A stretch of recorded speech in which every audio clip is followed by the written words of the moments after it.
अंतरिक्ष से लौट रहे सभी अंतरिक्ष यात्री तारों में परिवर्तित हो गए हैं। विशेषज्ञों ने सुना कि तारे मानव भाषा बोलते हैं और उन्होंने तुरंत एक प्रेस कॉन्फ्रेंस आयोजित की। अप्रत्याशित रूप से मूल लोगों ने दावा किया कि वे 2000 साल पहले के भविष्य के संसार से आए थे और यह सब इसलिए हुआ क्योंकि पहले गए अंतरिक्ष यात्री गलती से समय और अंतरिक्ष में यात्रा करते हुए 2000 साल आगे पहुंच गए थे।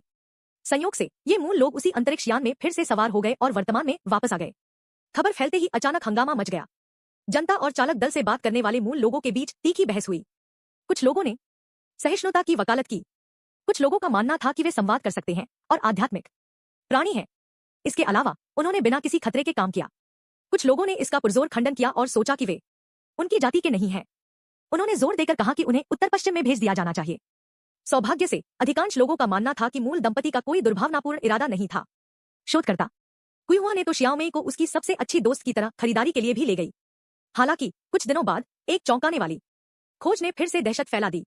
वह महिला गर्भवती थी।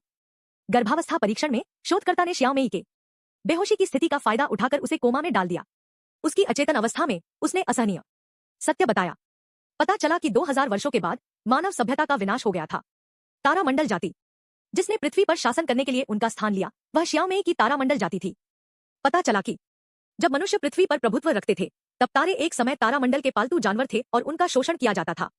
जब तक कि तारामंडल जाति का एक नेता नहीं उठा और उसने लोगों के एक समूह का नेतृत्व करते हुए मनुष्यों के खिलाफ लड़ाई लड़ी। अंत में उसने पृथ्वी पर प्रभुत्व स्थापित कर लिया। सत्य के प्रकट होने के बाद लोग तुरंत एकमत हो गए। इस बच्चे के जन्म को रोकना और भविष्य में मूल जाति के उदय की संभावना को समाप्त करना आवश्यक था। हालांकि मूल दंपति केवल एक स्थिर जीवन